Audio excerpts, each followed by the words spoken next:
just a drinker. Right.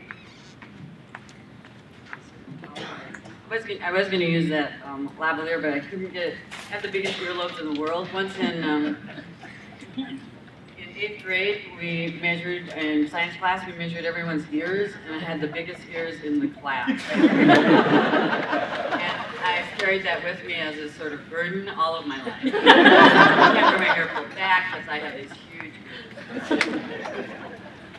So I am absolutely delighted to be here. Anyway, the thing was that it wouldn't fit on my ear, so so I am absolutely delighted to be here in front of so many old friends and so many new friends. And I just want to give a little shout out to Jim and to Sherry and to Andrew for their work with our South Dakota, and to Patrick and his staff at the South Dakota Arts Council. You know, it's always wonderful when you have an institution that the people change, but the values of the institution doesn't change, because the people that they've hired have the same values. And that's kind of where we are with all of those organizations. And I'm just thrilled with what's going on. I want to give a shout out to Eric, Dr. Sheeter from the Bush Foundation. I know he's like, stop it. Who bridges my past world into my new world, and was a great partner for us at Grantmakers in the Arts, and remains a great partner at the Bush Foundation, who supports artists in South Dakota, North Dakota, and Minnesota. So thank you, Eric, for being here. It means a lot to us that you're here. Thank you.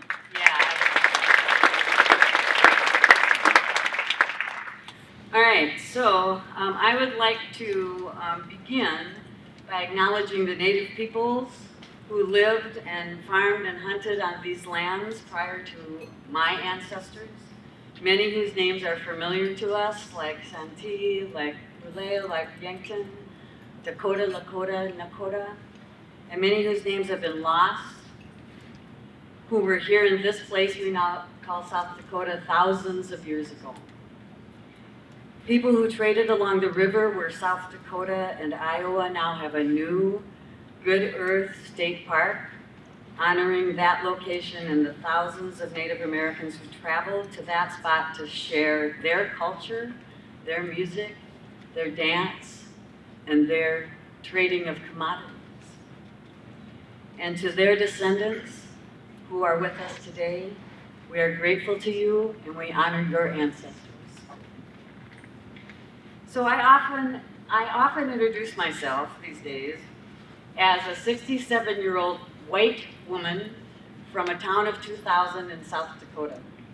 And that pretty much covers some of the isms that are out there in the world. So racism, sexism, ageism, and so it helps me to sort of tell you who I am.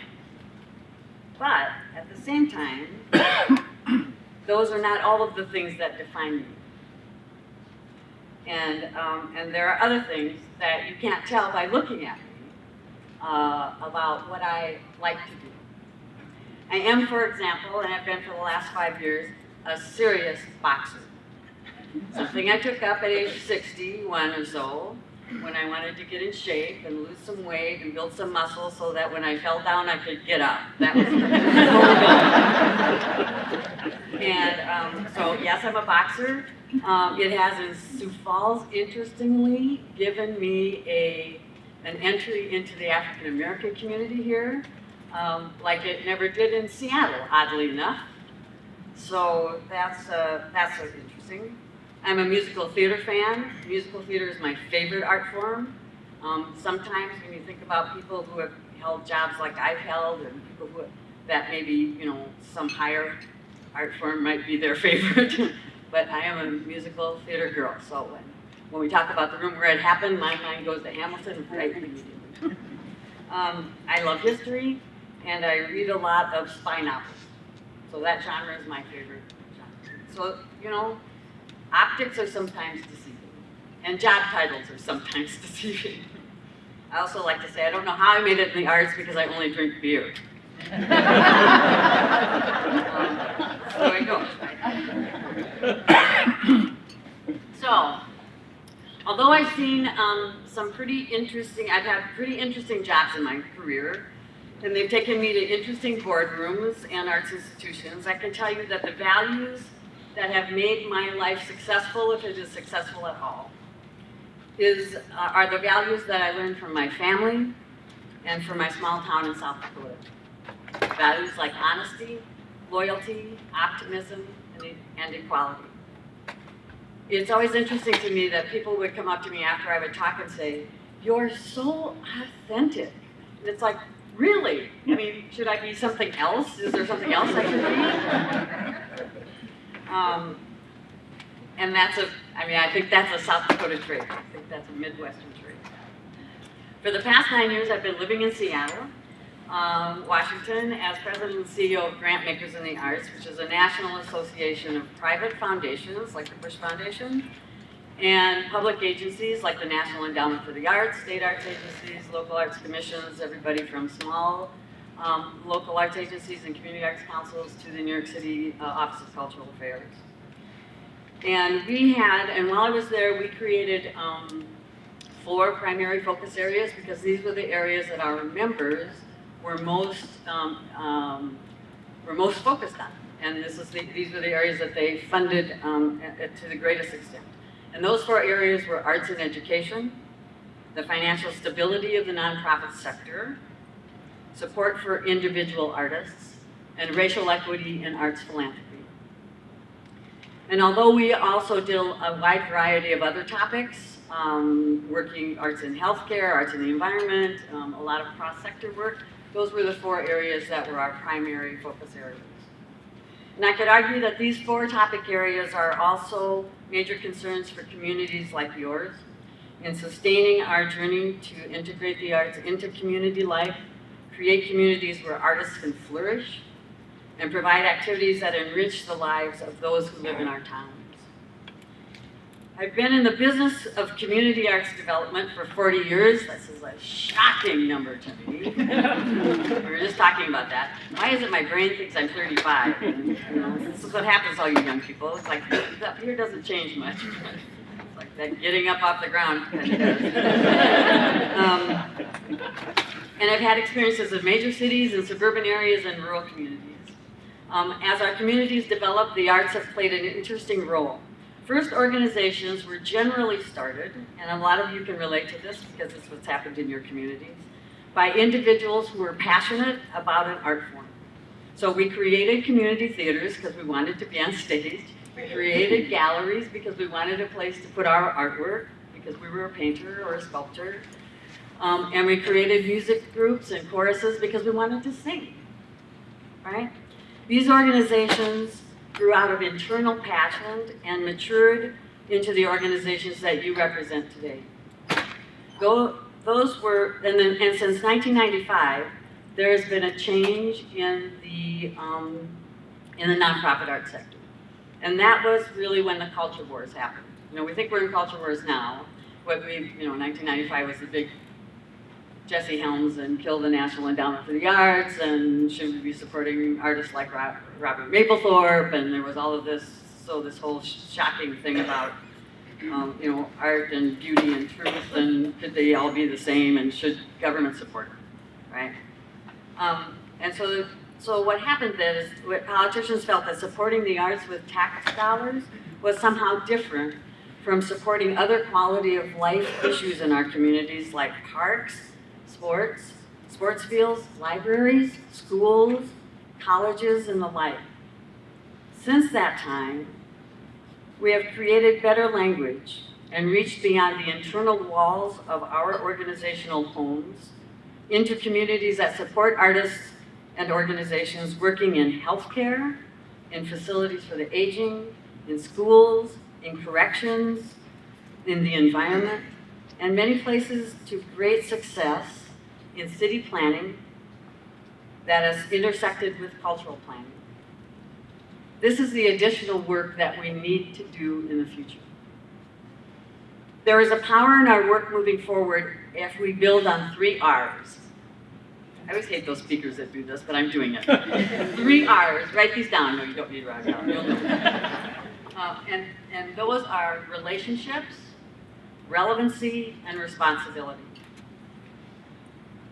I'm just going to talk about I'm just going to read you these 6 goals because I think they're really great. They were written in 1987 by Mary Berryman Agard and June Spencer for a book that was entitled 50 Cities, Local Government, and the Arts.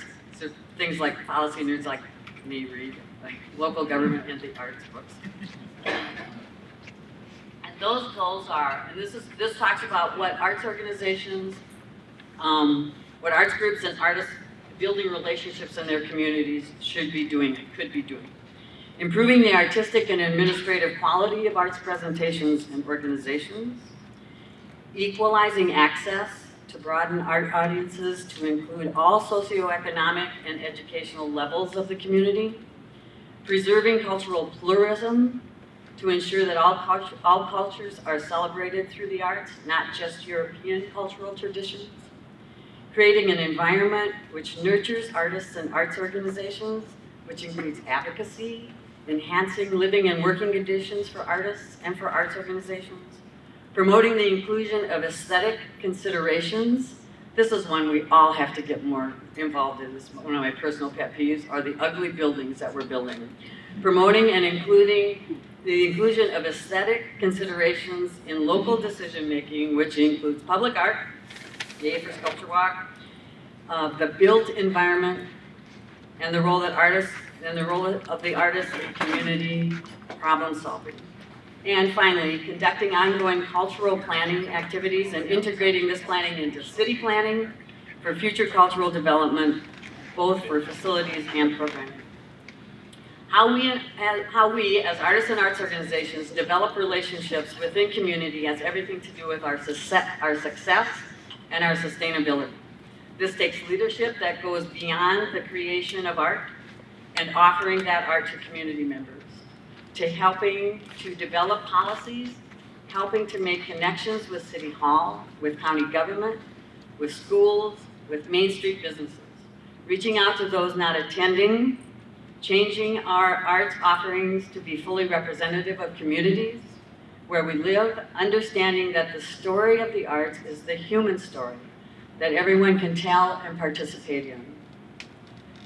This is a lot to ask, and it's one of the primary questions that your boards need to consider. What kind of organization are we, and what is our relationship to the community we're serving? Are we an arts presenting house, or are we also the house where the community can convene on issues that have nothing to do with the arts? Are we educators, providing classes on how to make art? Or are we building bridges in places like hospitals, hospice, law enforcement, and nursing homes to help make other people's lives better through the arts? Are we here to perpetuate an art form, or are we using the arts to elevate the quality of life and empathetic thinking of this community? These are fundamental questions of how you build relationships as partners with other entities like churches, schools, City Hall. You may decide that your organization doesn't have the leadership or the resources to be all of these things in your community, and that's okay. But it's just possible that you do.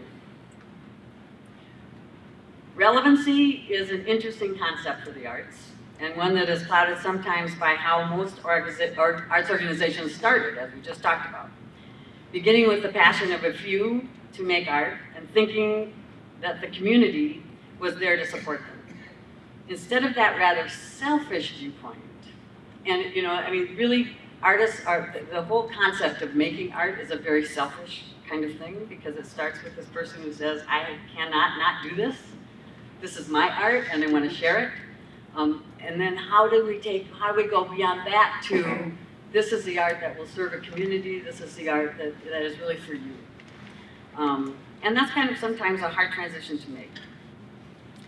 So instead of the what can this organization, instead of that selfish viewpoint, we should be asking ourselves is what can this organization, what can I as an artist do for my community?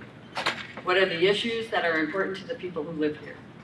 This is the view of how the arts and artistic expression become relevant by driving economic development, facing challenges in our community of changing populations, and the loss of population that threatens some rural communities, and we all know that story. What do we give these very special places where we live that is unique and powerful? Again, I'll say that it means moving outside the boxes of an arts organization or an arts group and into the realm of community living and planning. Simply put, it's the John Kennedy famous quote that says, paraphrased a little, ask not what your community can do for you, but ask what you can do for your community. And the last issue on relevancy is the changing demographics of our communities. For the past 8 years, I've been on my own personal journey of anti-racism training, of understanding what it means to have white privilege, and the differences between diversity, inclusion, and equity, and of changing my own perceptions of what it means to have artistic experiences that are culturally specific. Culturally specific, quote, culturally specific, has always meant racially specific to me. And that means anything outside the norm, my norm, of the Western canon. Because that's what I grew up thinking art was. This is, of course, a very white European way of looking at it. If you look at your organizations and your artistic offerings, your audiences, your artists, and are all basically representing one culture, then you too, indeed, are a culturally specific organization. So, and that's okay if that's your mission. If that's your mission is to preserve the European tradition of dance or music or whatever, then that's good. But if your community, like Sioux Falls, has populations of diverse ethnicity and cultures, then how are you supporting those artists and audiences and art forms if indeed you are saying in your grant proposal and your mission statements that you're there to serve the entire community? So, our communities are going to continue to change. And for some, it will be slower than others. Are we able to say that all members of our community, whether from other countries or other counties, are welcome, and that their art is respected and shared? So, my question these days is, whose art is it anyway? Becomes a question for all of us. How do we use the arts and artists to build the bridges that bring us together to common understanding and a place of respect as human beings? And that's what artists do really, really, really so well. Recently I learned about a new book. I haven't read it, so a little disclaimer.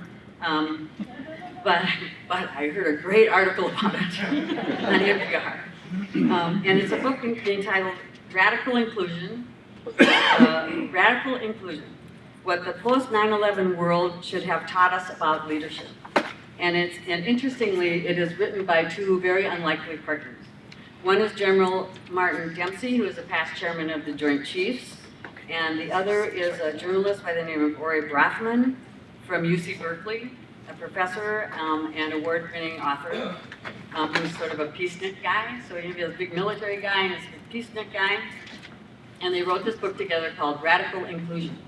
Radical inclusion is about building a sense of belonging through listening, amplifying what is heard, and including those speaking into practice and policy development. General Dempsey said, the lack of inclusion will be the greatest failure of leaders in the 21st century. That statement really struck me as true on so many levels. Not just racial inclusion, but seeking out all of those who are not at the table, who are not in power, who are not in the boardroom, who are not in our audiences or on our stage. So, that's how we become more relevant. So what is our responsibility as community arts groups? So our responsibility. Mostly we need to be responsible to our audiences, our boards, our donors, and our communities at large. That means operating in a business-like, dependable manner. In the past 40 years, I've seen the arts community change a great deal, mostly for the better, sometimes for the worse. And what we've done over the last 40 or 50 years is created a culture in the entire nonprofit sector that has been a little bit financially unhealthy, I'll have to say. And we spent a lot of time at Grantmakers in the Arts trying to, really when I was there, I looked at what were the systemic issues that I was sick of talking about 30 years later. And one of them was the financial stability of arts organizations. The other one was racial equity and inclusion and diversity. And so we focused on both of those things, but in terms of responsibility, we focused a lot on why it was that the nonprofit sector was consistently undercapitalized, meaning it didn't have enough money, you don't have enough money in your organizations to sustain your mission over time. I'm not saying everybody, but most of the sector is that way. So in many ways, funders were duplicitous in supporting bad business practices by requiring organizations to zero-based budget. So your expenses have to equal your income.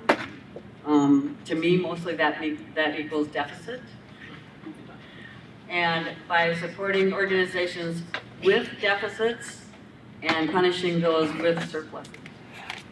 So this word, these 5 words, I said this yesterday at the workshop, they don't need our money, those are 5 words that I don't want to ever hear you. If you get to be on a panel that gets to give out a grant, they don't need our money, comes out of anybody's, mouth, you get up and sort of slap them. Because there isn't an arts organization that has applied for a grant that doesn't need the money.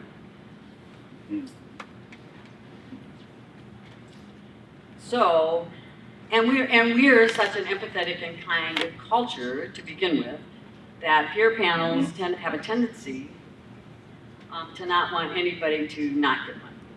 We want everybody to survive, and so it's not just peer panels either, it's also private foundations. So you'll say, well, give this organization money, even though they have for the last 5 years run a deficit. And probably shouldn't get our money because they need to change their business model. They need to rethink how they're making money, how they're spending money. But instead, we'll just give them some money to bail them out. And this bailing out of arts organizations without substantial plans of how you're going to sustain yourself, that's different from the plans that got you into trouble to begin with, just means we're pouring, good money after bad. So, and then there were other issues that have come up over the last 40 years, and some of them were funder driven and then picked up by the nonprofit sector. So so it's this sort of a 50-50 deal. It's like grantees were managing poorly, are managing sometimes poorly, and have sort of poor concepts about whether they should take the money, even though it's not all the money they need. They'll do the project anyway, which means that they're going to take money from someplace else and put it into that project instead of just saying to that funder, no, I can't do the project unless you give me the full amount of money. And then the funder has the obligation to revisit that, say yes or no, but what you're not doing then is digging the hole deeper for your organization. So we haven't stood up for ourselves as nonprofit organizations, and funders have sometimes not understood really what the total costs of things were: staff, overhead, administrative costs, all of that kind of thing. And then there was a time when we decided that that what everyone needed, the solution that everyone needed, was a permanently restricted endowment. And there are probably some of you in this room who have some money in a permanently restricted endowment. They sound good, they look good, they're easy to raise money for, easier than operations. But what they do is tie up cash that you should be using to reinvest into your organization to hire that development director, or hire that marketing person, or hire that your first executive director, instead of having $100,000 or $500,000 or even $1 million tied up, then you get the 5% interest, 2% interest, whatever we're getting off of that every year, which gives you an extra $5,000 bucks. What good is that? So unless you have Harvard University has, of course, the biggest endowment of any private college in the country. And one of the reasons they do is that they have 400 people who work in their development office around the world, around the country, around the world. So they've certainly understood what it means to reinvest. And they maybe need that money. And I'm really happy to see that some of those folks with those big endowments are actually turning around and saying, we're going to give free tuition. We're going to do that. And so that's terrific. But for our purposes, it's tied up cash. And we are a cash poor sector. So this was so critical during the recession in 2008, 2009, 2010, 2011, when all of our sources of income dried up. Private money dried up, Main Street business dried up, individuals dried up, foundations dropped 40%. I took my job when all of my major members had just lost 40% of their net assets. It was exciting. And government funding dropped, right? So everything dropped.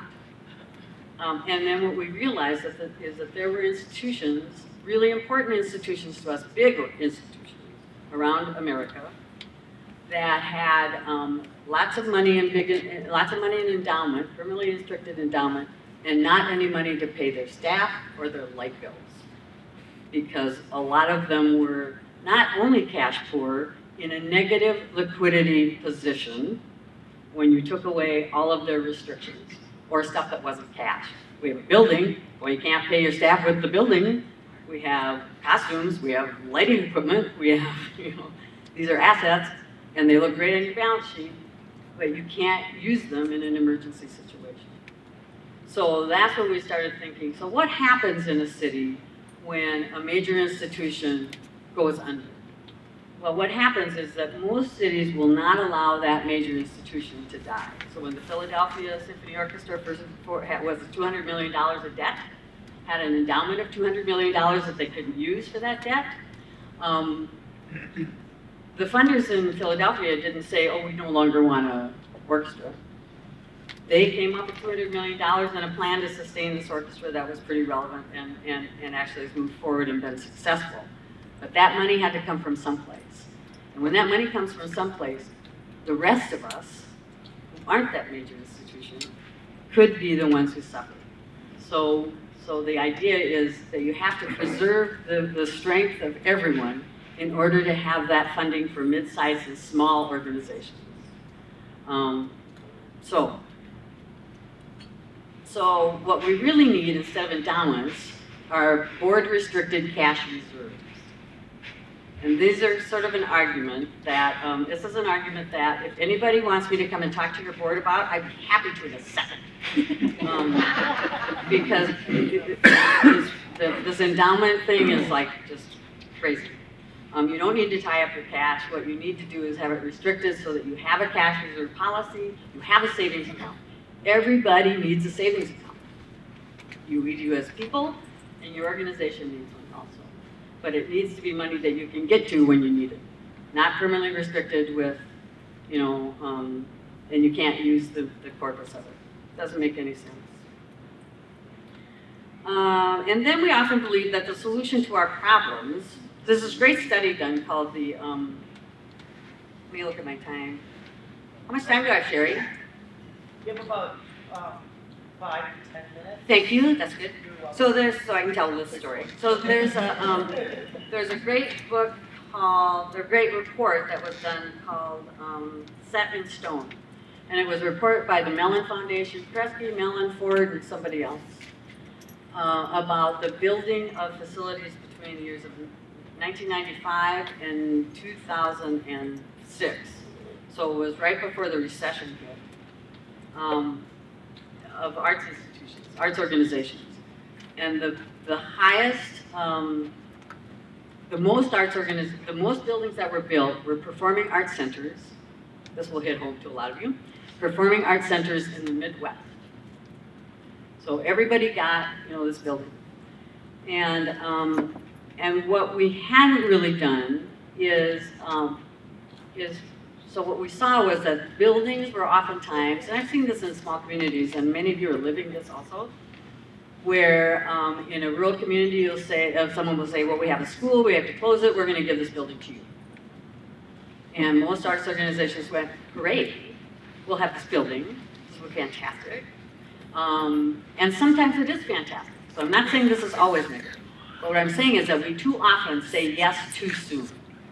Do we have a plan to sustain the maintenance of a facility for the next 10 to 20 years? What is your business model to do that? How are you going to do that? How are you going to pay the light bill? And now your mission is not just to present art in your community. Your mission is a landowner and a building owner, and now you have to worry about the roof and the furnace. So this takes way more, but we were, for a long time, the arts have been, this is a transition of how we are grown up and matured, that we were just willing to take anything anyone would give us, right? So yes, storefront, yes, school, yes, old library, we'll take it. Not always a good idea. So I once talked to a woman who's no longer at Kresge, and she said, after that report came out, and we were talking about the issues that folks were, and some of the statistics in that report too are staggering. A little bit like, so a year or two after the building is built, the organization actually had, even though it had a bigger building, more seats, more all of that other stuff, actually had fewer employees than they had before they moved into the space. So there we're talking about, where's the money going, right? Well, the money's going now to pay the heat bill, so we had to get rid of our marketing person, or our,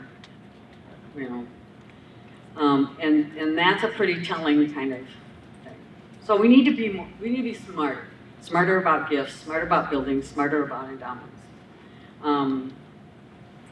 So we're a cash poor sector, cycling through life on a 12-month basis. Some of us with small endowments, tying up cash that we could use to invest in ourselves.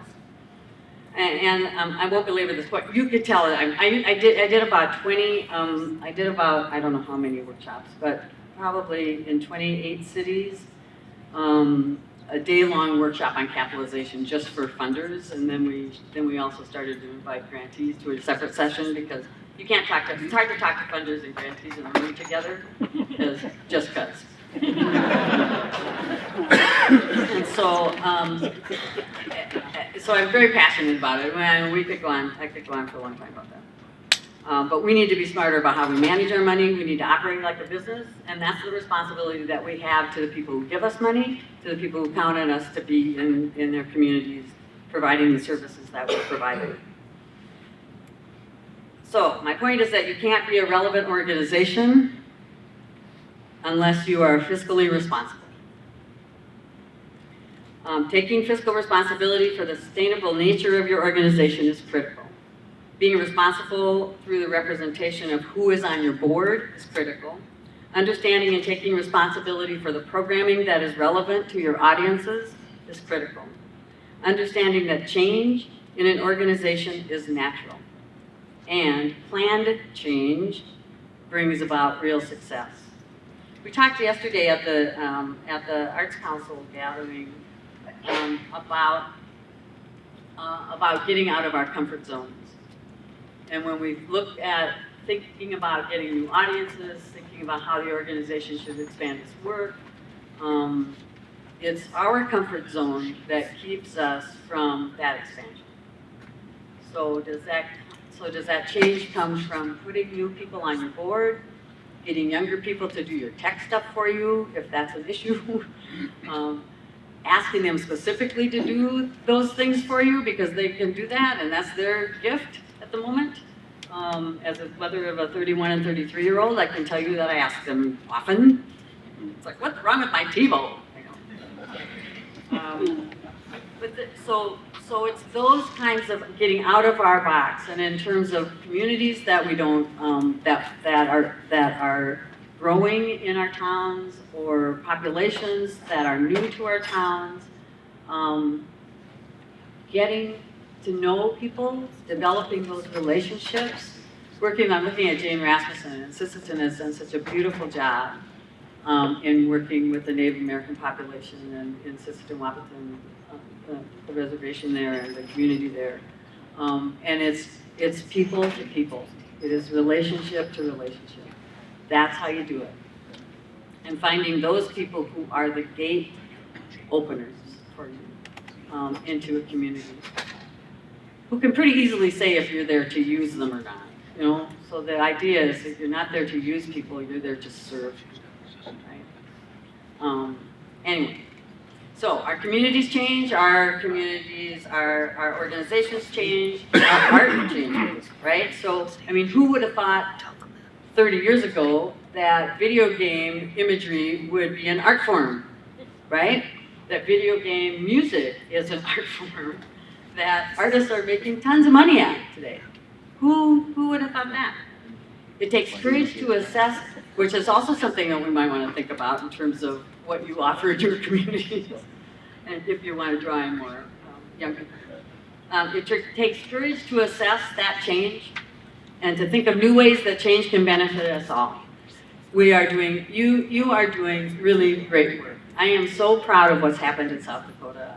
Just in the 9 years I was gone, and although I came back, you know, often, but it's just amazing to me. And I think that that the arts councils that were there yesterday in communities like Millbank and Leola and DeSchmidt, what goes on in Freeman and Vermilion, and have always been amazing to me.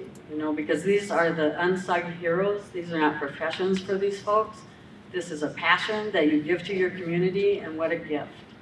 And I thank you, and I'm always in awe of you. When people thank me for the work I've done, I'm like, hey, I got paid, you know? I'm a lucky one. I got paid for this job.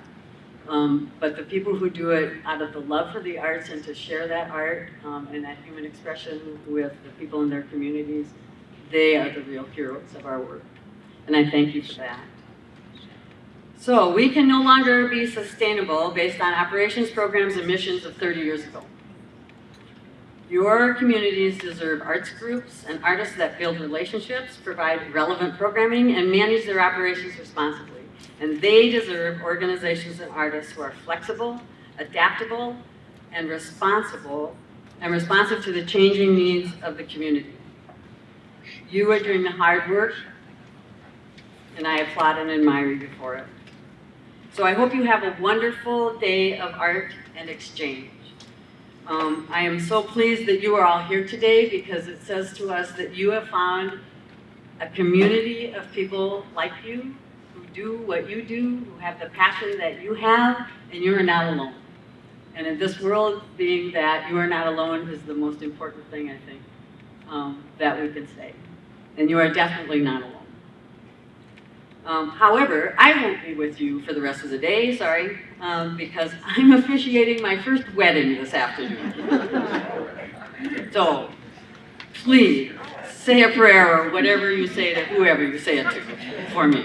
Because I'm very nervous, way more nervous than talking to you, my friends. And they're my friends too, but geez, that's a big responsibility. Like, what if you drop the mic? Well, I don't know.